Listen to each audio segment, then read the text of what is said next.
Alright, in this video we're going to walk through a very simple part for Inventor for the engineering and computer students. It's going to be for creating a keychain. First thing you're going to do is hit New, drop down, and select Part.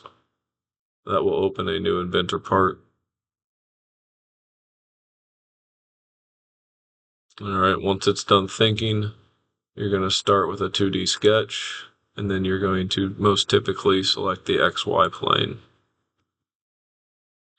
Once you have the XY plane selected and your sketch is open, you'll see a origin right here, the green dot. Over here you have a model browser and it shows that you have a sketch open. Alright, so we're going to start with a very simple part with just a rectangle.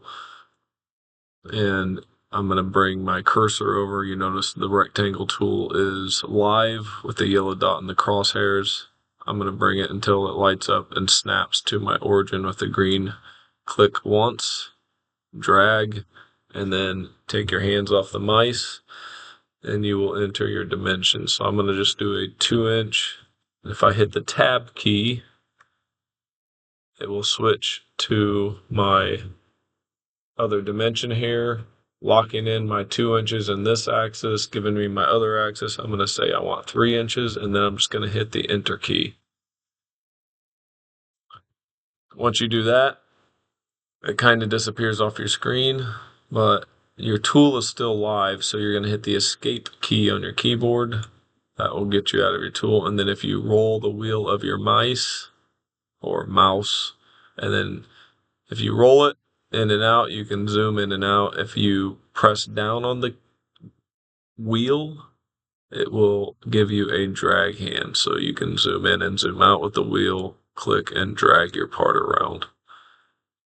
Alright, so now we're going to need a hole for our keychain, so I'm going to grab a circle. If you look over here, as I bring that circle across, it gives me a cheater line that tells me I'm at the center.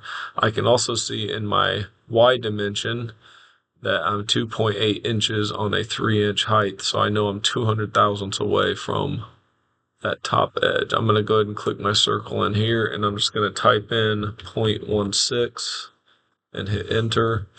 Now I have a 160 thousandth circle, and the center line is 200 thousandths from my edge, which gives me about 120 thousandths thickness from here to here. Now I'm going to hit escape out of my circle tool. If I make a mistake or fail to enter dimension, I'm going to walk through that process. First, if I hover over this dimension, you can see it lights up. I'm going to right click and delete that dimension. From there, I can come up here and grab a dimension and say, okay, I want this distance to here, and it will give me my 2 inches back, or I can edit that dimension as it says in the box here. I'm just going to leave it at 2 inches. Well, I'll tell you what, I'm going to mess it up. Let's go 2.1. All right. And now you'll notice that my circle is off center. So now I can just grab another dimension and go from the center point of my circle, not the round part, the center, to this edge.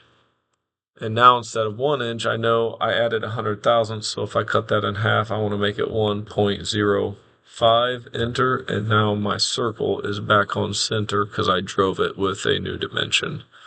So now I'm going to finish that sketch, zoom out, drag it where I can see it.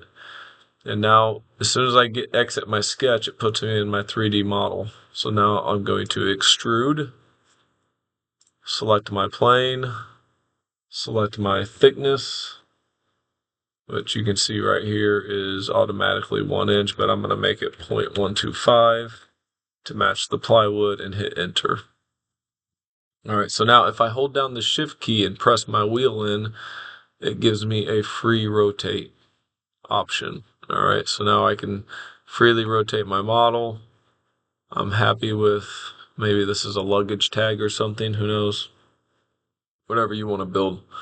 Alright, so from here I'm going to go to the home screen, and I'm going to say new drawing. Alright, when I get to the drawing, I'm going to go ahead and delete my title block, and I'm going to delete my border. And then I'm going to take my sheet, right click, and say edit sheet, because I don't need it to be 22 by 34. I want it to be 9 by 12, and then hit OK. All right, once I have my 9 by 12 sheet, I'm going to right click over the sheet and say base view. And it's going to give me this warning that I haven't saved my part yet. Do you want to save it now? I'm going to say yes. Let's go ahead and save it now. All right, and the 3 components of saving something is you have to have a location, you have to have a title, and then you have to have a file type. All right. So for the computer students, the file type is what we're really focusing on here. This is a part file, IPT, Inventor part.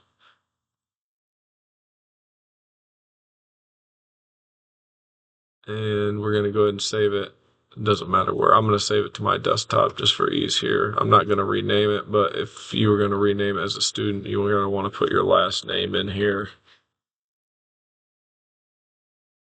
All right, save it. And now it puts my part here. So if I was going to create a full-blown drawing, then I would do my isometric, my top, my side view. But all we're trying to do here is get a file ready for the laser cutting. So I'm going to go ahead and say enter and lock that in.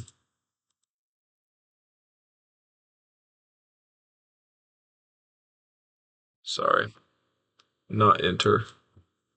The dialog box, because I have several screens open, keeps popping off my screen. So I'm going to make sure my scale is 1:1. That's good.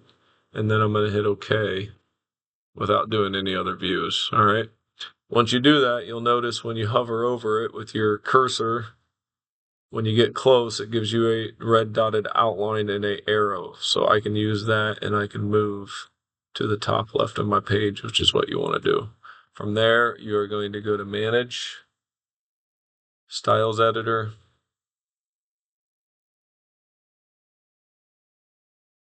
takes a couple seconds to open. Once it gives you your dialog box, you're going to go to Visible ANSI. You're going to expand layers. Let me unexpand it. So layers, expanded, visible ANSI. You're going to change the black to red. And then you're going to change your line thickness to 001. And then let's undo that. Save and close. All right. So now this is ready to save as a PDF. Again, going back to file types, we'll click File, hover over Save As, Save Copy As. Harding, right now it's a drawing. I'm going to change that to just Harding. Choose a place to save it. I'm going to save it to my desktop again. You're going to save it to an external drive. And now I can select PDF. If you can't select PDF, that means you didn't do Save Copy As correctly, and you need to go back to that. So at this point, I'm going to hit Save. And now I should have on my desktop, close out of this, have a file that is ready to go over to the laser to cut.